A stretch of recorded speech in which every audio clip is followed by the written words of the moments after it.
Olá, eu sou Karina Nascimento e você está no canal Efeito Sonoro. Espero que você goste do conteúdo feito com muito amor e carinho para você. Boa audioleitura! Capítulo 11. Como recuperar a mente completa. Imagine que foi a uma cabana na floresta, à beira de um pequeno lago. O sol o desperta bem cedo e enquanto você caminha para o lago, na pálida luz da madrugada, ele está absolutamente imóvel. A superfície serena parece um espelho. Você pega uma pedrinha e a atira no lago. A pedrinha toca a água com um ploft. Ondulações se espalham e à medida que o anel formado por elas vai se ampliando, as ondulações enfraquecem até não restar mais nada. Apenas a superfície imóvel do lago. Ele voltou ao que era antes de você chegar e perturbá-lo. Nessa experiência modesta, reflete-se toda a história da mente humana. Basta observar a cena ao contrário, como passar um filme do fim para o começo. A superfície do lago está completamente imóvel. Um anel de ondulações perturba a água no início de um modo quase imperceptível. As ondulações ficam maiores e o círculo começa a diminuir. De repente, a pedrinha sai da água e voa para a sua mão. É assim que a mente humana vê a partir da perspectiva da meta-realidade. Existe a consciência pura e serena.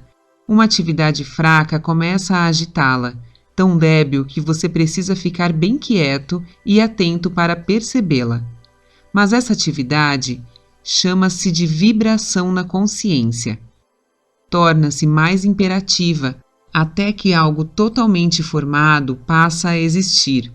Sensação, imagem, sentimento ou pensamento. No dia a dia, uma miríade de eventos mentais passa a existir, e eles são tão constantes e envolventes que nunca experimentamos a superfície imóvel do lago, que é consciência pura. A via direta almeja recuperar essa experiência, porque um estado de consciência imóvel e sereno é a mente completa. A mente completa contém o potencial infinito que é exclusivo do Homo sapiens. Como acontece com tantas coisas na meta-realidade, a mente completa está aqui e agora. Você precisa ter um lago antes de poder jogar uma pedrinha nele, e precisa de um lago para a pedrinha sair dele. Os dois processos ocorrem no cosmo, conforme as partículas subatômicas emergem do vácuo quântico e voltam a integrar-se nele. Do mesmo modo, os pensamentos surgem do silêncio, flutuam no ar somente até serem percebidos e depois voltam para o lugar de onde vieram. Se a mente completa já está aqui e agora, por que precisamos recuperá-la? A resposta oferecida neste livro é que a meta-realidade repousa longe das ilusões da realidade virtual, que nos engana ao parecer real. A mente completa é indiscutivelmente real, como a via direta está a fim de provar, mas sinto que é preciso algo mais. Se a atividade mental fosse exatamente como pedrinha saindo do lago, cada pensamento naturalmente murcharia, e a mente, sem esforço, voltaria a seu estado terreno. Em outras palavras, não haveria rupturas, nem apegos, nem névoas ou tempestades para chicotear o lago. Infelizmente, nossa mente não é facilmente conectada à consciência pura. Ela é um emaranhado confuso e caótico, vividamente descrito em algumas tradições orientais como um macaco. Todos os pensamentos juntam-se à tempestade de outros pensamentos, sem voltar a um estado tranquilo, sem perturbações. Ser humano é cavalgar a tempestade. Desde quando aprendeu a falar e pôr pensamentos em palavras, ainda criancinha, sua mente entrou em funcionamento. Alimentado pela agenda do ego, eu, começou a tarefa infinita de aceitar A e rejeitar B. Mesmo as crianças de 2 ou 3 anos querem porque querem brinquedos para chamar de meus. A atenção da mãe, comidas favoritas, histórias que pedem para ouvir repetidas vezes. A rejeição também é uma parte vital da pauta do ego. Crianças de 2 ou 3 anos atiram brinquedos no chão, recusam abraços e beijos, negam-se a comer alguns alimentos e assim por diante. Existe uma tira em quadrinhos famosa de Carl Rose e E.B. White que mostra mãe e filha na mesa de jantar. Segue a legenda. Mãe: são brócolis, querida. Filha: eu digo que é espinafre e que ele vá para o inferno. Se as crianças falassem com a voz de adultos, falariam exatamente assim. Da perspectiva do meta-humano, nada da agenda do ego é uma necessidade. Por que se dar ao trabalho de construir um eu quando você já é o eu? A única necessidade real é estar aqui, agora, e deixar que a vida se desenrole. Mas como os pensamentos não dissipam em pura tranquilidade, surge um obstáculo. Os pensamentos interferem em nossa capacidade de estar aqui agora. Todo pensamento gera um novo pensamento. Cada sensação, uma sensação nova. Essa atividade mental sem fim distrai tanto que não conseguimos ver nossa fonte ou tocá-la ou sentir sua presença. Livrar-se da interferência mental é uma tarefa árdua. Anos passados em mosteiros zen budistas, ou sentado em posição de lótus em uma caverna no Himalaia, são imagens na cultura popular que representam exatamente como é difícil acalmar a mente. A via direta corta caminho de um modo simples, como exemplificado no próximo exercício. Exercício: olhos abertos, sem pensamentos. Este exercício é indicado para a hora de acordar, quando você abre os olhos e antes de sair da cama. A mente começa o dia. Já está programado para se lançar à rotina. Começa a pensar no que terá de fazer e rapidamente reinicializa a sua história pessoal. Sua mente está treinada para funcionar automaticamente, como um computador cujo software está pronto para receber instruções no instante em que a máquina é ligada. Há, porém, um pequeno intervalo antes que sua história seja reinicializada. Por alguns segundos você está acordado, mas não interagindo com o mundo. Nesse momento não existe a interferência de um pensamento que bloqueie a consciência pura. É possível expandir esses poucos segundos em uma experiência consciente. À noite, vá se deitar com a intenção de seguir esses passos no instante em que acordar na manhã seguinte. Passo 1. Assim que perceber que está acordando, abra os olhos. Passo 2. Olhe para o teto sem se concentrar particularmente em nada. Passo 3. Tente manter os olhos abertos. Concentre-se nisso e em mais nada. O que esse exercício faz é preparar uma armadilha para segurar a consciência tranquila. Cada passo é importante na sequência. Na hora em que vai se deitar, na noite anterior, você estabelece uma intenção. Isso põe o exercício no alto da sua agenda mental matutina. Abrir os olhos e olhar para o teto o distrai, impedindo que comece a pensar. Concentrar a atenção em manter os olhos abertos é o verdadeiro segredo. O cérebro de manhã desperta em ondas, alternando sono e vigília. À medida em que as ondas aumentam, a vigília fica mais constante que o sono, e então você acorda sentindo-se ainda um pouco sonolento. Ao se concentrar em manter os olhos abertos, o cérebro não tem escolha, a não ser bloquear os pensamentos. O esforço para manter-se acordado ocupa você por inteiro. Pode conseguir a mesma coisa visualizando um ponto azul no olho da mente e manter a atenção nele. Assim que dominar os passos do exercício, você estará no estado de olhos abertos, sem pensamentos. Enquanto permanece nele, apenas observe a sensação que ele transmite. Muito poucas pessoas realmente ficam acordadas sem pensar por mais que poucos segundos. Com a prática, é possível sustentar esse exercício por até 1 minuto. É significativo ficar parado, tranquilo, calmo e alerta, com nenhum ego para defender ou história para construir. Quanto mais ficar consciente de quanto a experiência é importante, mais percepção terá do seu verdadeiro eu. O exercício não é um fim em si mesmo, somente um ponto de partida. Existem variantes para conseguir chegar ao estado de olhos abertos sem pensamentos. Na meditação, por exemplo, a mente se acomoda em um estado tranquilo, estado de repouso. E quando você abre os olhos no final da meditação, o relaxamento mental persiste. Aqui, a mente está coordenando uma resposta mental. A tendência natural para voltar à consciência pura, se tiver oportunidade. O objetivo de um mantra, se praticar a meditação com mantra, é dar à mente um som sem significado para ocupá-la, o que ajuda a evitar se concentrar naquilo que os pensamentos estão tentando lhe dizer. Conforme o mantra volta à mente, ele se torna mais sutil e fraco, permitindo que deslize facilmente para a mente tranquila. No começo, quando está saindo da meditação, olhos abertos sem pensamentos, se mantém brevemente, porque estamos muito acostumados a pular de volta para a nossa história. Mas com o passar do tempo, acontece uma expansão, e olhos abertos sem pensamentos transforma-se em uma condição estável permanente. Nesse ponto, considera-se a pessoa como totalmente desperta.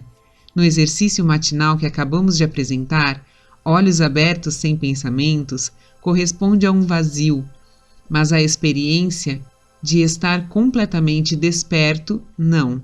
A atividade mental surge, ondulações aparecem no lago, enquanto o estado de tranquilidade permanece.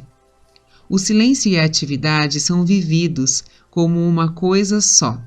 O silêncio e a atividade são vividos como uma coisa só, a consciência movendo-se dentro de si mesma. No início, a experiência de olhos abertos sem pensamentos é modesta, porém ela abre caminho para transformar o modo como usamos a mente. Ressaltei que a maioria das pessoas não abandona suas histórias, não importa quanta dor e sofrimento estejam causando, porque o instinto natural é prender-se a elas. Se você não for uma mulher espancada pelo marido que se recusa a abandoná-lo, um homossexual com medo de se assumir, um viciado em opiáceos, incapaz de abandonar o vício, ou qualquer outra pessoa presa em uma dor profunda, não vai conseguir entender como podem ser horríveis as consequências de ficar agarrado a algo. As histórias podem se transformar em uma condição sem esperança, e essa condição desafia o melhor que a medicina e a psicoterapia podem fazer para ajudar. Uma vez que todos nós nos prendemos a nossas histórias, a via direta é capaz de realmente oferecer uma saída? Aceitemos que todos ficam presos às suas histórias. Ficar preso é uma forma reduzida de expressar velhos condicionamentos que impedem que se criem mudanças desejadas. É possível conhecer uma porção de meios de nos livrar que falharam. Pense no Novo Testamento, quando Jesus de Nazaré aparece como uma das figuras espirituais mais envolventes da história registrada.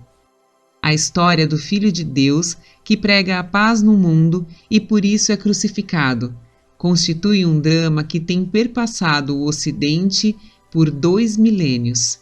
É surpreendente, entretanto, que aquilo que o Novo Testamento ensina é quase impossível de realizar. Ama a teu próximo como a ti mesmo. Claramente, é o contrário de como a natureza humana opera. E seria um ensinamento fatal a ser seguido diante do nazismo, quando muitos judeus tiveram seus próximos aderindo ao partido nazista, ou na Bósnia, onde bairros muçulmanos e cristãos tornaram-se campos de batalha de uma luta religiosa. Ofereça a outra face. Parece masoquismo, exceto para um cristão convicto. pedindo por valentões para vitimizar o indefeso ainda mais do que eles costumam fazer. Mas essa não é uma crítica dirigida a uma fé. Todas as tradições espirituais foram fundadas sobre o mesmo obstáculo. A natureza humana é apaixonada pelo drama criado por si mesma. E quanto mais acentuado o contraste entre o bem e o mal, mais nos apegamos à nossa história. Se a raça humana está esperando pelo dia em que o bem ou o mal saia triunfante, o único resultado previsível é que o drama está programado para durar uma eternidade.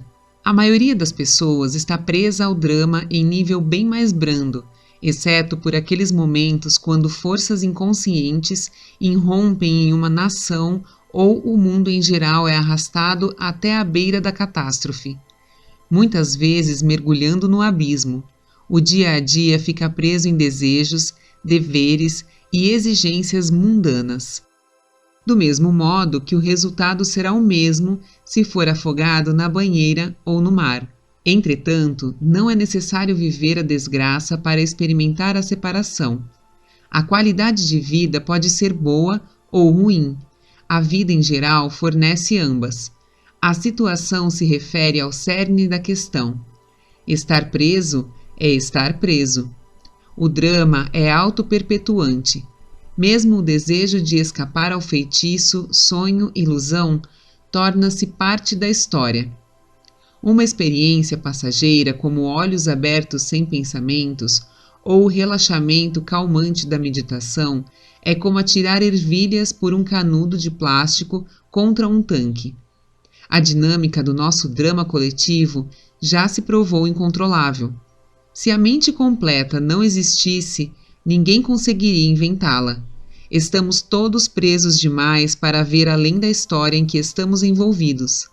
Mas a mente completa existe, portanto, deve haver um meio de ela se revelar. Disse nos Vedas que o deus Shiva tem tantas formas de mostrar-se como de se disfarçar. Vale a pena saber isso. Para cada impulso de amor, há um impulso de medo. Para cada momento de clareza, há um momento de confusão. O segredo é não favorecer o amor e a clareza em detrimento do medo e da confusão, porque o pêndulo inevitavelmente vai balançar de volta. O segredo é invocar a fonte de amor e clareza pouco a pouco, ficando mais perto dela, e finalmente apropriar-se dela. O Novo Testamento teria mais chance de ser praticado se Jesus tivesse ensinado: tente amar ao teu próximo como a ti mesmo. E veja se oferecer a outra face ajuda a interromper o ciclo de retaliações. A única esperança para escapar das armadilhas da mente condicionada é usar a melhor natureza dela como fio condutor, seguindo-o dia a dia até sua história se dissipar. Então, viver na totalidade torna-se natural.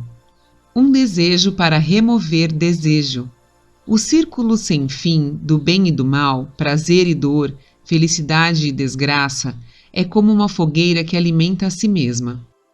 Da mesma forma que a mente é desordenadamente ativa na superfície e tranquila na profundeza, assim é a vida. O drama é tudo, mas somente em seu próprio nível.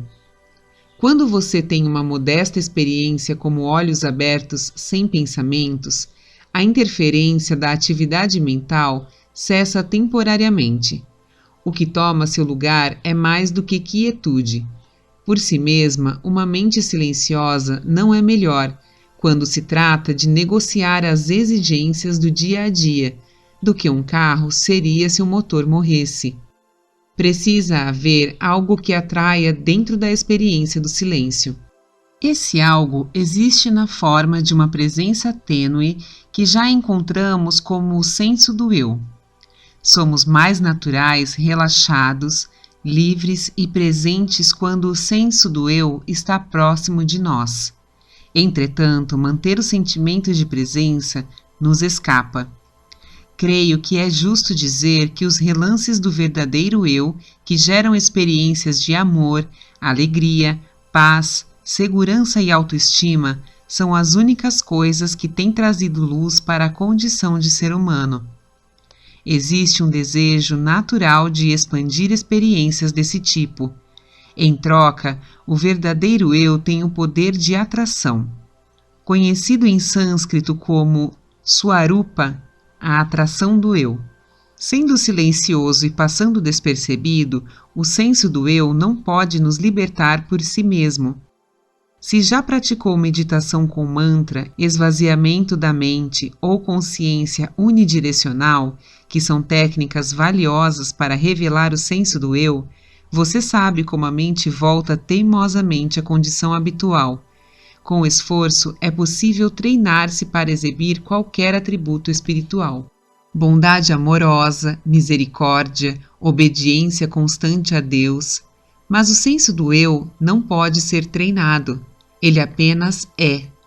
O esforço não só é inútil, como prejudicial. Esse conceito foi apresentado pelo mestre espiritual J. Krishnamurti, quando disse: "Você consegue disciplinar sua mente para ser livre?"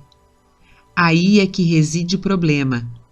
Não importa o quanto treinemos bem nossa mente, incluindo aí o treinamento espiritual, a liberdade é um estado em que a disciplina está totalmente de fora.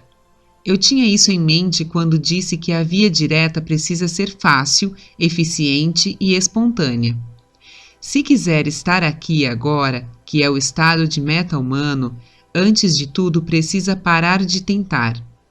A meditação traz a experiência de não tentar, que surpreende quase todos quando começam a meditar.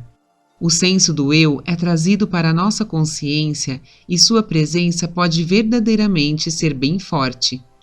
Pode transformar-se em um estado de êxtase, um caso de amor com o divino, como no apaixonado clamor de Rumi. Ó Deus, descobri o amor. Como ele é maravilhoso, bom e belo. Ofereço minha saudação ao espírito de paixão que surgiu e animou todo este universo e tudo o que ele contém. A experiência usual da presença é agradável e muito longe de ser apaixonada. Entretanto, temos uma pista em Rumi, quando ele aponta para o poder do desejo. No caso dele, o desejo é uma embriaguez com o amor divino. Todos têm desejos, e é pela força do desejo que acordamos todas as manhãs com vontade de ver o que o dia vai nos trazer. Se ele nos oferece momentos de despertar, então o desejo nos serviu para nos libertar. Como o senso do eu simplesmente é, você não pode desejá-lo diretamente. Seria como dizer, eu desejo que eu exista. O que acontece em vez disso é que você engana o desejo, levando-o aonde você quer ir. Você pirateia espiritualmente o materialismo, como disse um amigo meu. No budismo, isso vem sob o conselho: use um espinho para remover um espinho, depois jogue fora os dois. É um ensinamento famoso e despertou muitos comentários. Parece simples retirar uma farpa do dedo com uma agulha. O equivalente mental já apresenta dificuldades. Como vamos usar o desejo para ir além do desejo, essas dificuldades precisam de alguma explicação. Originalmente, o Buda parece se referir a espinhos como dor profunda, que não pode ser curada. Uma das maiores fontes de dor é o medo da violência, do qual Buda fala com sinceridade. O medo nasce de nos armarmos. Basta ver quantas pessoas lutam. Eu lhe conto sobre o medo assustador que me fez tremer. Ver criaturas se debatendo como peixes em água rasa, tão hostis uns com os outros. Vendo isso, fiquei com medo. Sutta Nipata. Nós nos inclinamos para ouvir o que foi a fuga do medo de Buda, o que conjura a imagem do espinho. Ele prossegue. Vendo pessoas presas em um conflito, fiquei completamente desolado, mas então discerni um espinho, difícil de ver, cravado fundo no coração. Somente quando alguém é furado por esse espinho é que ele corre desvairadamente em todas as direções. Assim, se o espinho for removido, a pessoa não corre mais, mas se acomoda. Esse estado puro, experimentar o espinho da dor no coração, estimula a pessoa a encontrar a paz interior. O ensinamento é lindo, mas como os ensinamentos do Novo Testamento, ele contradiz a natureza humana. Quando as pessoas estão presas em um conflito, elas ficam motivadas para intensificar o conflito, ignorando a dor no coração ou, mais provavelmente, tomando-a como um sinal de que precisam lutar. Para crédito das culturas budistas na Ásia, o ensinamento de paz trouxe conflitos menos sangrentos ao longo do tempo, uma marca que outras fés deviam invejar. A ferocidade budista contra muçulmanos em Burma, entretanto, prova que nenhuma religião é imune à violência. Um espinho para remover um espinho pode ser usado mais psicologicamente como tática para a cura. O objetivo é substituir os pensamentos negativos, contraproducentes, por outros positivos e de aperfeiçoamento, sob o nome de terapia cognitiva. Essa abordagem se apoia na racionalidade para superar a emoção. Por exemplo, um paciente pode se queixar de que nada funciona. Por mais que ele se esforce, tudo acaba em frustração e desapontamento. Existe claramente uma forte carga emocional por trás do pensamento derrotista. Quando isso se torna um hábito, o primeiro pensamento que vem à mente em uma situação desafiadora é automaticamente: nada vai funcionar, tenho certeza disso. O resultado usual é que realmente nada de bom acontece. Dificilmente haveria um exemplo mais perfeito de uma profecia que se autorrealiza. Um terapeuta cognitivo usaria um novo pensamento para remover o antigo, o espinho que remove o espinho. Ao apontar que coisas boas acontecem para o paciente, a vida não tem sido uma cadeia infindável de derrotas. Portanto, a atitude racional é pensar: esta situação pode acabar bem ou mal. Ninguém sabe. Então posso fazer o melhor possível para conseguir um bom resultado. Não é fácil substituir pessimismo por otimismo, porque as emoções encontram-se muito mais no fundo do que a razão. E dizer a você mesmo que algo de bom pode acontecer dá ao pessimismo toda a abertura de que ele precisa. Com prática e orientação, a negatividade usual pode ser atenuada, mas a natureza humana não tem sido pacífica e realizada pelo uso da razão. Finalmente, ainda há a segunda parte do ensinamento, para questionarmos. Use um espinho para remover um espinho. Então, jogue fora os dois. No processo para se recuperar de uma doença, você toma os remédios por quanto tempo for necessário. Depois joga as pílulas restantes fora. Mas a mesma coisa é mais misteriosa quando se trata da mente. Se usar pensamentos positivos, por exemplo, para substituir os negativos, ainda vai acabar como adepto do pensamento positivo, tão integrado à sua história como alguém que é sombrio. É melhor viver ao sol do que à sombra, sem dúvida. Fugir da ilusão é outro caso. Jogar fora os dois espinhos significa que todo o cenário de dor e prazer, bem e mal, luz e escuridão é descartado. Essa é considerada como a mensagem fundamental do Buda.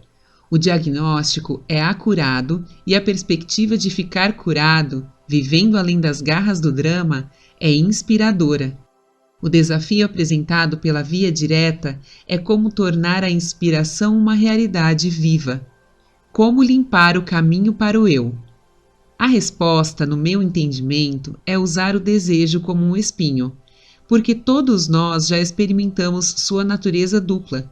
O desejo requer ser realizado.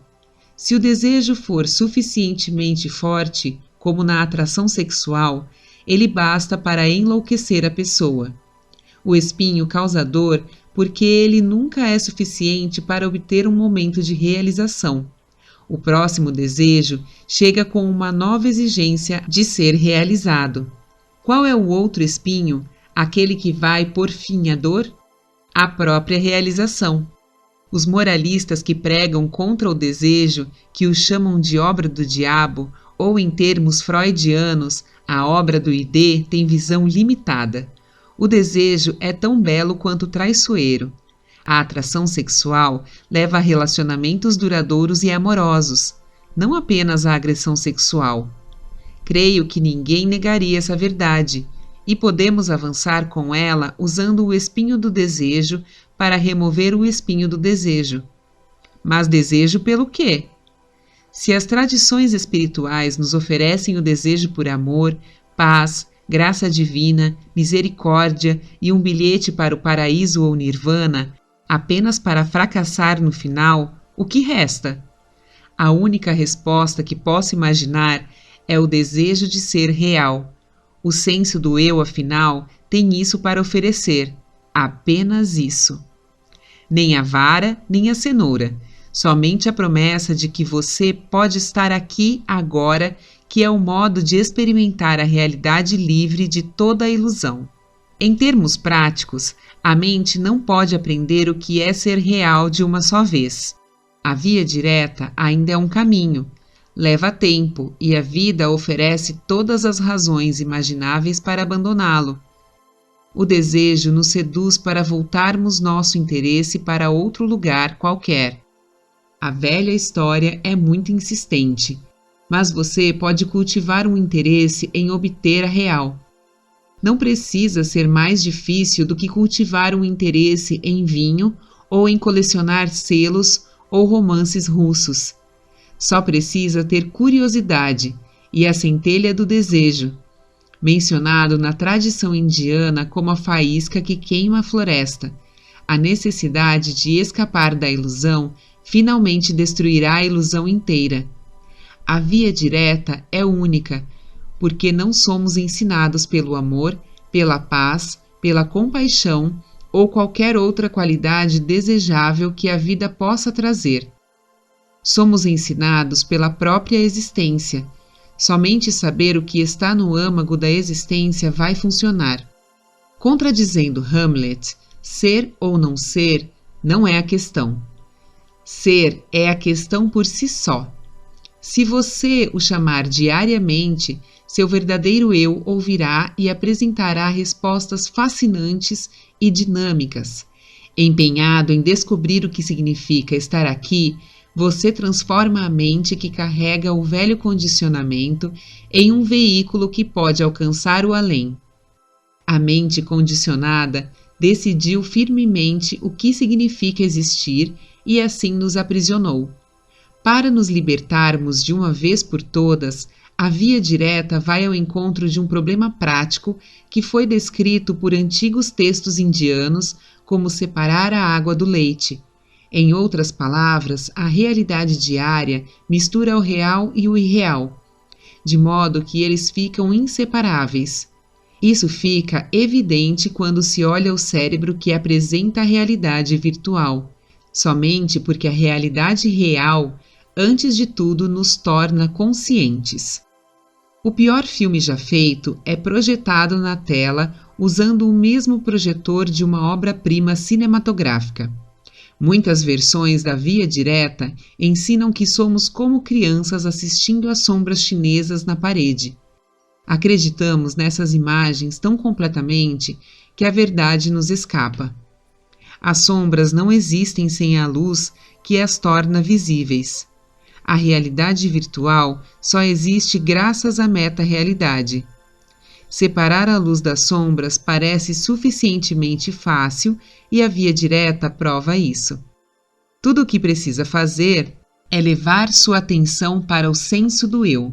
Como uma questão prática, nada é mais fácil ou mais natural. Em qualquer momento do dia, feche os olhos, respire profundamente algumas vezes para relaxar e concentre sua atenção no coração ou na respiração. Soa estranho pela complexidade da elaboração das religiões.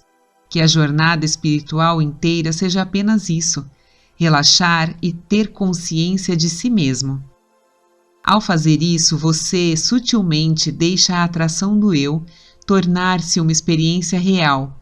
Se sua intenção for mais séria, aprender a meditar ou aderir à prática da yoga intensa, a experiência de sentir o eu, os mantras e as posturas asanas da yoga foram pensadas para dar sabor ou cor diferente ao eu. Já estamos equipados para esse processo. Conforme as crianças crescem, por exemplo, elas aprendem a identificar as gradações de emoção, hostilidade, revolta, irritação e raiva. Assim que faz a ligação entre esses rótulos e um sentimento interior, fica natural dizer: não estou bravo, apenas frustrado. Ou, não se aproxime dele, ele é um hater. Gradações na consciência também podem ser sentidas, mas não têm rótulos. Quando você experimenta o senso do eu como orientado acima, você vai além dos pensamentos e sentimentos que podem ser rotulados. Nenhum deles, mesmo o sentimento mais amoroso e espiritual, serve de base para a realidade. Somente o senso do eu é irredutível. Não é possível ir além dele ou transformá-lo em algo mais básico. A atividade mental se desfaz em uma espécie de vazio, mente silenciosa. De acordo com a via direta, essa é a fonte de tudo aqui e lá fora. Mas aqui é que reside a parte difícil. Será que tudo é prático? Se alguém lhe mostrar uma folha de papel em branco e disser: aqui estão todos os livros, ou uma tela branca e disser: aqui estão todos os quadros, uma declaração dessas não vai ajudá-lo a escrever um livro ou a pintar um quadro. O que deseja é escrever um livro, não todos os livros. Pintar um quadro e não todos os quadros. Da mesma forma, parece inútil dizer: a meta-realidade é sempre tudo e todo lugar. Estamos atentos a especificidades. Para o bem ou para o mal, vivemos neste momento, neste local. Pode parecer inutilmente vago dizer a alguém o que tenho dito: esteja aqui agora. Onde mais estaríamos? Em Marte? Mas uma vida baseada em especificidades é mal orientada porque feitiço, sonho e ilusão contém milhares de coisas específicas, tantas que não é possível lidar com todas ou fugir delas. Quando era criança na Índia, ouvi uma versão simples do que significa despertar para a realidade. Em um conto, um peixe está desesperado de sede, nadando de um lado para o outro para encontrar um gole de água. Mesmo com 4 anos, uma criança ri de um peixe tolo que não sabe que está rodeado de água. Somente quando você cresce, a seriedade do paradoxo fica evidente. Quando passa pela experiência de sentir seu eu, que está disponível para cada um de nós nos momentos mais calmos, é possível usar o silêncio interior para transformar seu mundo, um dia por vez. Isso é feito olhando para as suas noções erradas de realidade e rejeitando-as. Como um físico, fazendo a triagem de todos os objetos no mundo subatômico, que não são irredutíveis blocos de construção do universo. Você examina suas crenças fundamentais e as seleciona no trajeto para chegar à sua fonte verdadeira. Essa tarefa é facilitada por 2 características inestimáveis da mente: percepção e intuição. Elas são guias confiáveis quando o pensamento racional falha. Elas são confiáveis mesmo quando as emoções falham. Quando as pessoas falam de momentos de revelação, a percepção e a intuição atravessam um problema enredado e foram diretamente para a verdade. Nesses momentos, quando a luz surge de repente, exclamamos: eu sabia que era assim. A beleza de uma percepção é que ela se auto-justifica, você só sabe. O senso do eu é tranquilo e tão sutil que poucas pessoas se preocupam em percebê-lo, Mas dentro do eu estão coisas que nós já sabemos. A via direta nos pede para que revelemos esses bocados de conhecimentos, para que eles possam ser apreciados. O confuso herói das comédias românticas discute com a mulher da sua vida até saber, como ela já sabia o tempo todo, que a ama. Vimos esse enredo centenas de vezes, mas ainda nos diverte, por causa da percepção, o momento do agora entendi. Esclarece e, em geral, traz satisfação. Ter percepções sobre relacionamentos ou problemas matemáticos complicados, ou mesmo quanto ao próximo capítulo do livro que está escrevendo, é muito específico. Pedir por uma luz que esclareça como a vida funciona é muito específico. A via direta vem em nosso auxílio ao simplificar as crenças equivocadas que precisamos deixar no passado a fim de despertar. Há só um punhado de coisas para levar em consideração. Crença equivocada. Estou isolado e sozinho. Realidade. O eu separado é apenas um construto mental. Crença equivocada. Este é o meu corpo. Realidade. O corpo faz parte do jogo da consciência, que é universal, não pessoal. Crença equivocada. O corpo físico é a base da realidade. Realidade. O mundo físico é uma das aparências que o jogo da consciência assume. Crença equivocada. Minha vida é limitada pelo tempo e pelo espaço. Realidade. Todos vivem em um agora eterno, que não tem limites. Neste ponto do livro, nenhum desses equívocos chega a ser uma surpresa. Agora só precisamos superá-los, o que leva a um procedimento de seleção. Em qualquer momento que estiver diante de uma experiência que vale a pena observar, pare e diga a si mesmo: este é o jogo da consciência. Só assim a declaração assenta. Melhor ainda se tiver o senso do eu alinhado a ela. Mas essa parte não é necessária. Ninguém consegue separar leite de água. Mesmo uma centrífuga só separa sólido de líquido. Então é preciso deixá-los se separarem sozinhos. Processo simples e que não exige esforço, mas que requer paciência. Ao lembrar a si mesmo que qualquer experiência faz parte do jogo da consciência, você traz a realidade para a mente. Não discute consigo mesmo, ou com qualquer outra pessoa. Não tenta ser bom ou sábio, ou melhor do que ninguém. Não se rende nem luta. Em vez disso, acomoda-se por um instante, na intersecção da consciência com a realidade, em um momento de reflexão. A experiência em questão é vida neste momento, neste lugar. Ao se lembrar conscientemente do que realmente é verdade, você permite a atração do eu, para levá-lo para casa. Por que não podemos esperar ser arrancados da mente condicionada de uma só vez? O jogo da consciência não insiste sobre nada. A vida segue como um rio entre margens. Quando você diz, este é o jogo da consciência, não está parando o rio ou tentando conduzi-lo. Está se sentando na margem para apreciar como o rio flui. Hesitei em mencionar que esta instância é conhecida como testemunhar, porque assim que ouvem a palavra, muitas pessoas tentam testemunhar ou ficam frustradas por não estar testemunhando, quando desejavam estar. Tem minha simpatia. Parece tentador testemunhar com calma e distanciamento a morte de um ente querido, em vez de mergulhar no pesar. O rio segue seu curso, não importa o quanto desejemos direcioná-lo.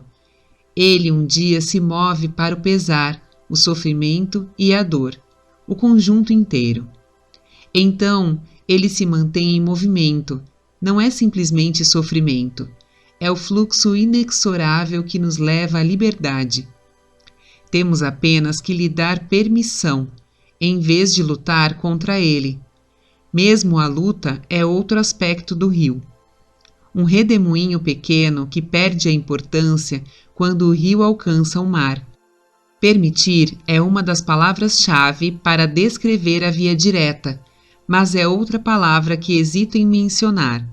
As pessoas vão acabar tentando permitir e vão acabar frustradas por não conseguirem quando desejam fazê-lo e assim por diante. Na forma pura, a via direta consiste apenas em experimentar o senso do eu e deixá-lo fazer seu trabalho sem interferir. Há, porém, outro relógio onde o silêncio, o fluxo e a experiência de ser aqui e agora se concluem. Eles não são um objetivo, mas uma plataforma de lançamento para o próximo estágio. Com ele, você não testemunha mais o fluxo, você é o fluxo. O jogo da consciência e o do eu fundem-se em um. Krishnamurti chamou essa fusão de a primeira e definitiva liberdade. Uma linda frase. Para deixá-la ainda mais bonita, você precisa experimentá-la. Vamos começar. Vamos aniquilar o cosmo e tudo o que há nele.